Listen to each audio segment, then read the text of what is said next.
Welcome to the North Bay 101, a weekly analysis of top stories from California's North Bay region. Reporters, editors, and experts from 5 surrounding counties take an in-depth look at the headlines shaping our community. I'm your host, Greta Mart. On today's show, did your phone recently sound the alarm to duck, cover, and hold on? We'll talk to an expert about why a recent earthquake had cell phones all over the Bay Area blaring a warning. The extra few seconds that you gain may or may not be all that important to you. If you were doing brain surgery, those extra few seconds to retract your scalpel might be really important. Also, we speak to a Mendocino-based scientist about the forces behind one of the biggest earthquakes to hit the North Bay in decades. The action between the Maya Comet and the Rogers Creek and other splinter faults have caused the Santa Rosa Plain to open up. They're pulling apart. It's a tectonic pull-apart basin. Earthquake alerts can be jarring, and many North Bay residents experienced a loud early morning jolt a couple weeks ago.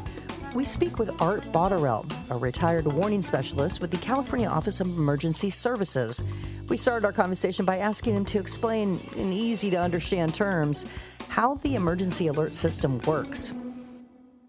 U.S. Geologic Survey, the USGS, maintains a network of seismic instruments that can detect earth shaking, really all over the country. That's considerable density all up and down the West Coast. That information is fed back in real time to a series of laboratories at Berkeley, at Pasadena, in Seattle, I believe one's in Portland. At those laboratories, this real-time data is collected and compared and triangulated to identify where an earthquake may occur within a couple of seconds of the beginning of the earthquake. The USGS now knows that an earthquake has occurred.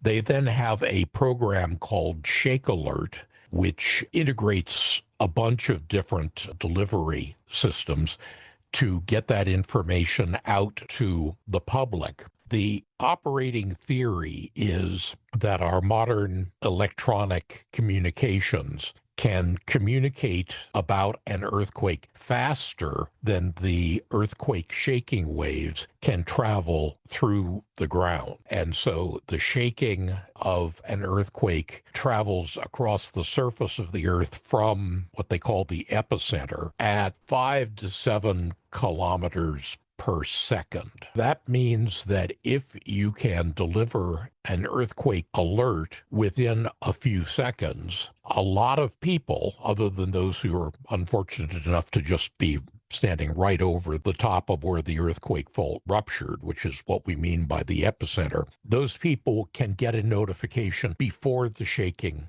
arrive. And this system has been in operation for a number of years. They're continuing to build out the delivery systems. The delivery mechanism that I think most people have experienced is via their cellular telephones. And this involves the USGS sending a message to the Federal Emergency Management Agency's computers, who then send it out to the cellular carriers, who then deliver it to the cell phone users in that area. In that area is the key phrase. The question really becomes, how do we get this information to the people it affects, and hopefully not bother too many people that it doesn't affect? The USGS computers can estimate how strong the shaking from a particular earthquake will be at a given radius. Or to put it another way, they can draw lines, contour lines they're called,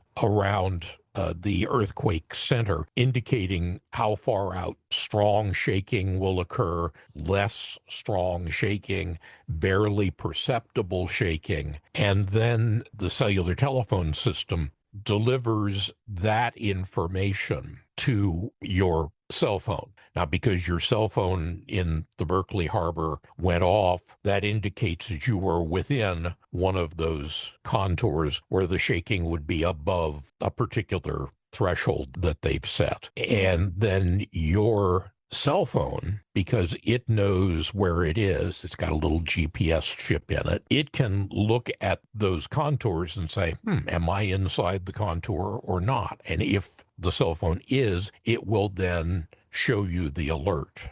Wow. It's pretty amazing. I mean, really is it sounds impressive, magic to me.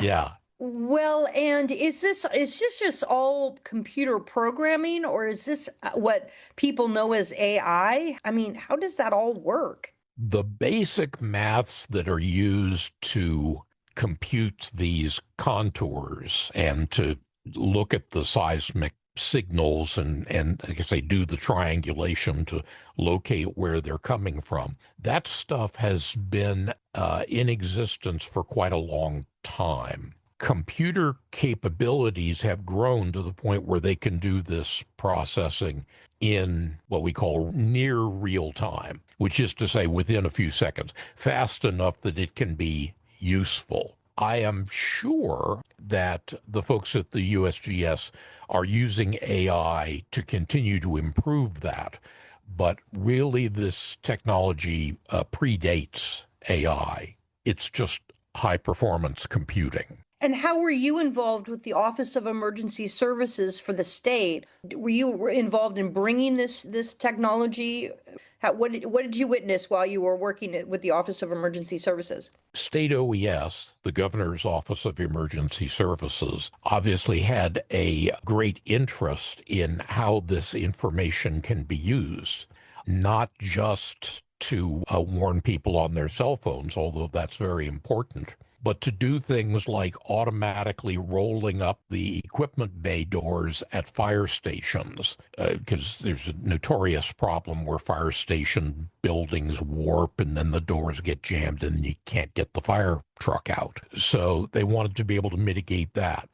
They can slow down BART trains. They can lower pressure in industrial processes. There's a whole bunch of things, and they're still growing out all the capabilities. But the intent was to take this information and convert it into positive outcomes for the people of California. So my particular piece of that was to develop one of the ways to deliver those alerts, which is over public television broadcasts.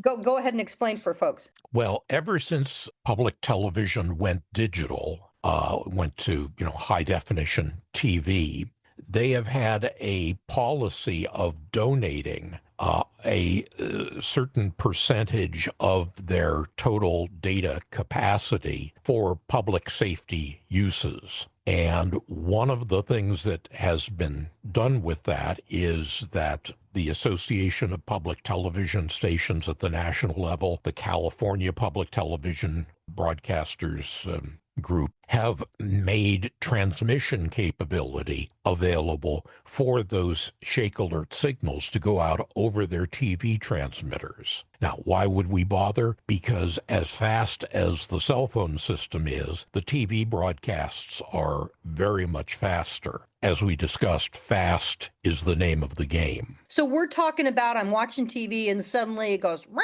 wah, wah," and then there's crawl on the bottom of the screen and it's saying, what's it saying to me? Well, it's related, but it's not exactly that. That what you're talking about is the Broadcast Emergency Alert System, which also gets information from the federal, what they call the Integrated Public Alert and Warning System, which is how shake alerts get put out, National Weather Service alerts get put out, local alerts about wildfires and hazardous materials incidents and missing persons and all sorts of things get put out. Now, the challenge for the traditional EAS is that it doesn't have that geographic targeting capability that we discussed, which means that everybody tuned to the channel gets it. And that means that for most hazards, the majority of people who get the message and have their viewing experience interrupted aren't directly at risk. the advantage of the cell phone delivery and of the digital delivery over data television is that geographic contour information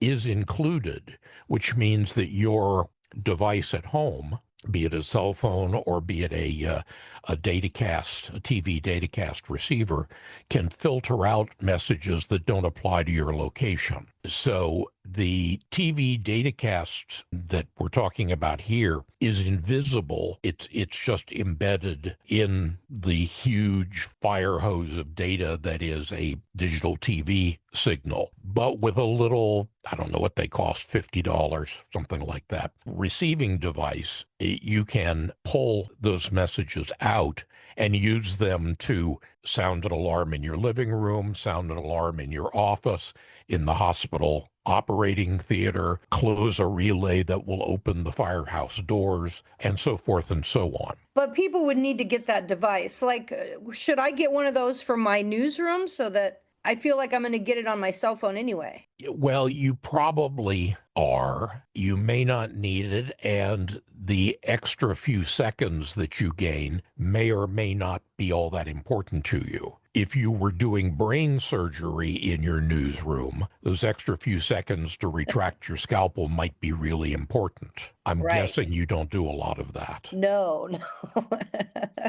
So is it fair to say that most hospitals do have this capability? They're working on it. This is the state's part of the program is to buy these receivers and distribute them to critical facilities, hospitals being an example of that. Now, how far along on that process they really are, I don't know. That's as much a budgetary question as anything else. But the infrastructure is there. So what do you say to the person who's mad that, who's, let's say, in Oakland and they're mad that they got this alert for an earthquake in Mendocino? I'd say count your blessings that you're in a position to be mad. Okay. I mean, this is the great difficulty that we have, and this is why geographic targeting is so important, because we don't want to alert people who aren't directly at risk. And there's a semi-mythological notion of what's called alerting fatigue, which I've never seen alerting fatigue among people who were actually at risk. Most of them are happy to get the warning as early and as often as they can. It's the people who aren't actually affected who would kind of rather not be interrupted and who find that annoying. That is probably the single biggest target of scientific and technological effort in the whole warning business right now. My last question is just, what else would you like folks to know about this or to think about when they're thinking about this topic? Well, first off, that we understand about the annoyance and we're working on it. Second, tell your legislators to spend money on this stuff because it won't happen by itself. Right now, we're getting a partnership with the public television stations, with the cellular carriers. There's a lot of people who are adding resources to this, but ultimately the authority to issue warnings legally rests with our government agencies. And they only have as much data coming in as they have, and they only have as much bandwidth for processing all the data that does come to them as they have. And those are the bottlenecks. Okay. Maybe AI will help us get those costs down, but ultimately it's a matter of public and private investment. And again, we're working on it. We're working on it hard. That's Art Baderell, a retired warning specialist with the California Office of Emergency Services. Rowena Forrest is a physical geologist who studies the geomorphology of coastal tectonic plates of California. She speaks to us about that 5.6 magnitude earthquake on the Mayacamas Fault that rocked an area of Mendocino County and triggered all those emergency alerts. I'm Rowena Forrest.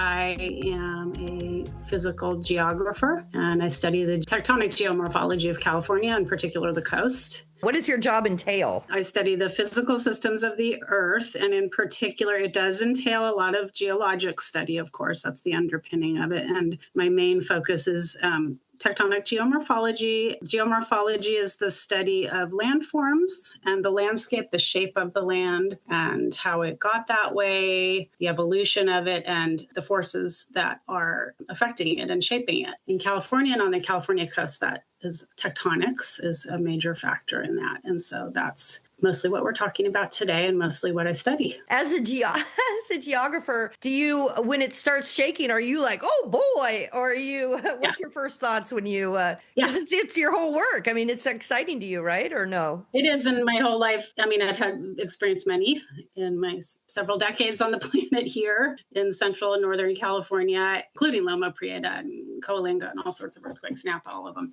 Where we are residing now is on the Mendocino coast. So we're very geologically active here. And we've had 3 about that have been, that you've really felt in the last couple of years. But of course, each time it's the human reaction of like, whoops, okay, that is an earthquake. It's not my dog jumping on the bed or whatever. And I've learned to start counting the amount of seconds when it starts. It kind of keeps you calm, but it also is a way to tell what the magnitude might have been. So we're on the coast. It was relatively short compared to inland Mendocino, but we definitely could feel it. And the first thought always here is, okay, it's probably Mendocino Triple Junction, which is offshore. A lot of people know about it. And that's where a lot of seismic activity is going on, where 3 plates are coming together. So I was surprised. I was I don't want to say pleasantly surprised because earthquakes are a serious deal and people do get injured is what I've heard. And there was a lot of damage from this earthquake, but my interest was definitely piqued when I did find out right away where it had happened, because that is a region that I've been studying really intensely on the Mayakama fracture zone, right? And it was right in Redwood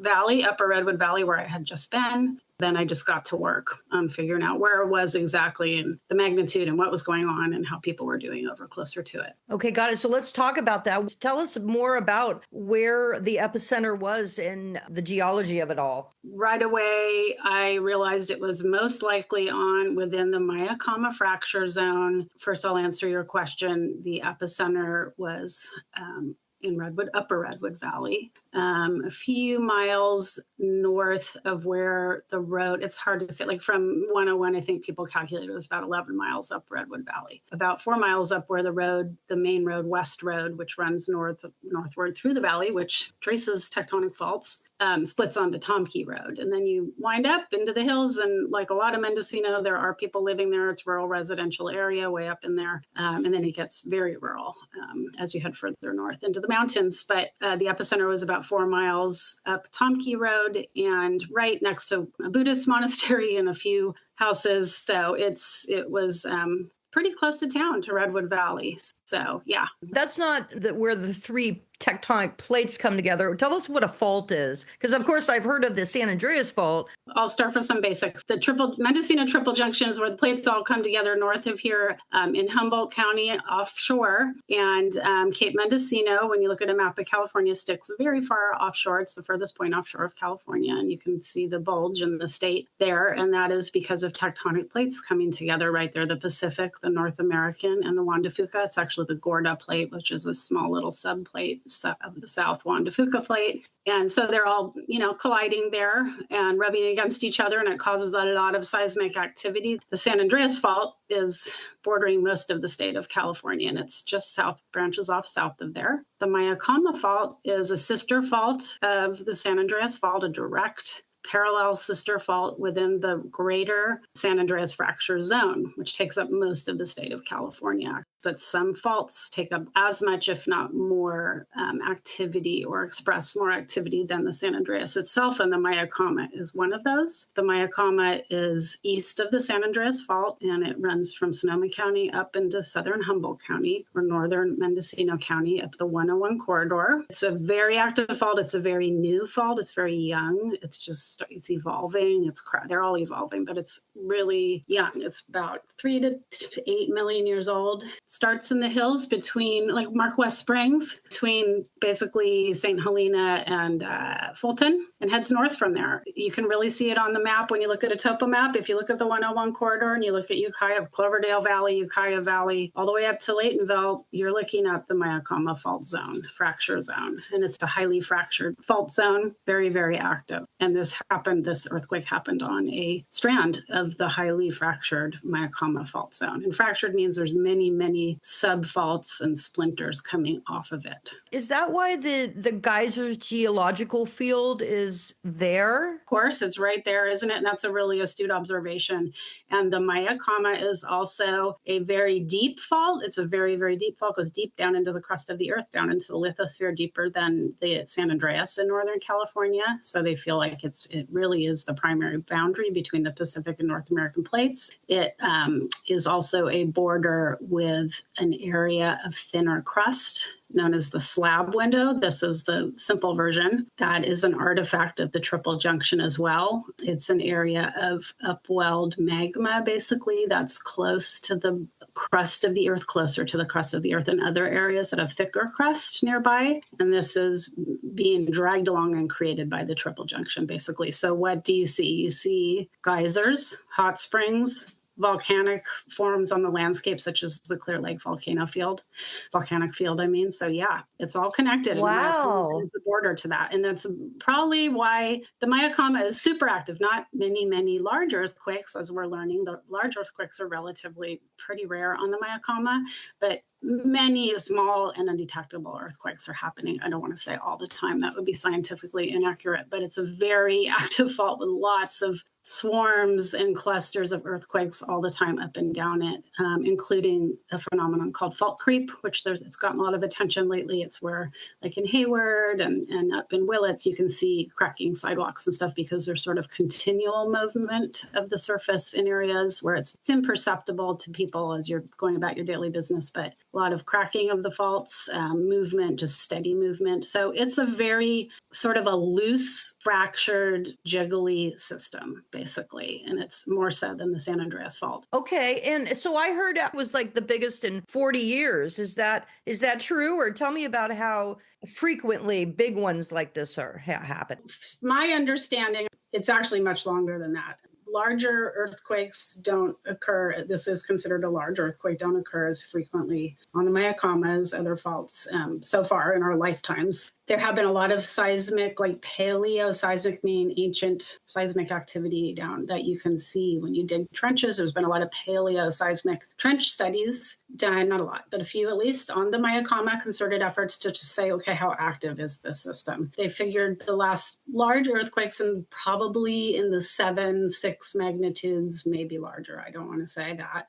It's been slightly unclear. Happened several hundred years ago, up to like several hundred to maybe 1,100 years ago is what I've read and my understanding based on a few studies. As far as on the Mayakama fracture zone, other earthquakes are sensed on the instrumentation of the Mayakama fracture zone, such as Napa, Loma Prieta, then a great earthquake of 1906. I mean, I don't think there were seismographs at that point, but definitely these affected the Mayakama fracture zone.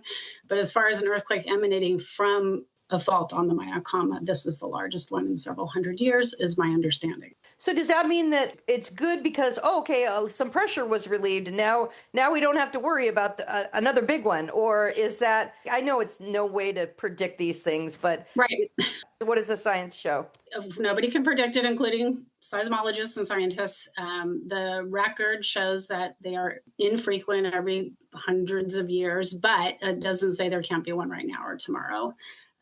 This does not look like it was a foreshock to a larger earthquake, as far as my understanding goes. It's been, the more days that go by, and there is fault creep and a lot of lower level seismic activity on the Mayakama fracture zone a lot of the time. So that does relieve some pressure that you just can't predict it, what's going to happen with the Mayakama fracture zone or any fault line. So the studies have shown that there have been large gaps between larger events. The Mayakama fracture zone is a continuation of the Rogers Creek fault, which is an active fault and an older fault that runs through Sonoma County and Santa Rosa in particular and it's the action between The Mayakama and the Rogers Creek and other splinter faults have caused the Santa Rosa Plain to open up. They're pulling apart. It's a tectonic pull-apart basin. That's an artifact of the Rogers Creek Fault and the Mayakama Fault. So the Mayakama Fault is the northern branch of the Rogers Creek, and the Rogers Creek is the northern branch of the Hayward Fault. Remember, the Mayakama itself is about 100 miles long, so add those other two onto that, and you have a pretty long, pretty significant tectonic system there. That is a real active part of the San Andreas Fault system. Anything else that I haven't asked you that you really want folks to know? Or well, there's so much about the Mayakama. The Mayakama is a really dramatic, beautiful landscape. It creates a really dramatic, beautiful landscape. With a little research, you can start to pick out some of those landforms on the landscape and really enjoy our tectonic geomorphology, our tectonic landforms in California. It's what the whole state is basically formed by. And once you start learning it, it's really beautiful and really exciting, and to understand how land is being actively shaped and formed. And then you can dive deeper into the geology or the environmental, the habitats that, and ecosystems that are adapted to these landscapes. The Mayakama, lifts up some really high mountains and really dramatic ridge lines and drops down some really beautiful valleys. It's some of the most beautiful places in California, Sonoma and Mendocino, and it's because of the Mayakama fracture zone.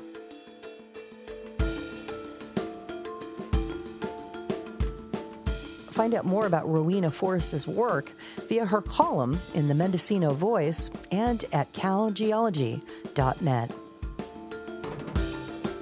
Thank you for joining us here on the North Bay 101, where each week KRCB News and North Bay journalists bring you more on the stories shaping California's North Bay. Our thanks to today's reporters and editors. New episodes of the North Bay 101 drop every Friday on YouTube, the NorCal Public Media app, all major podcast platforms, and right here on KRCB 104.9, Sonoma County's NPR station. Today's show was hosted by me, Greta Mart, with studio engineering by Mark Prell, team coordination by Chandra Back, digital support by Kelly Olson, editing and production by Max Allen. KRCB FM is managed by Catherine Nelson, with Darren Lachelle as executive director. The nation's founders recognized a free press as an essential protection for the people. Today, KRCB News carries that responsibility with reporting that's accountable to the community we serve. Support trusted local journalism at krcb.org. Thanks for tuning in. We'll see you next week.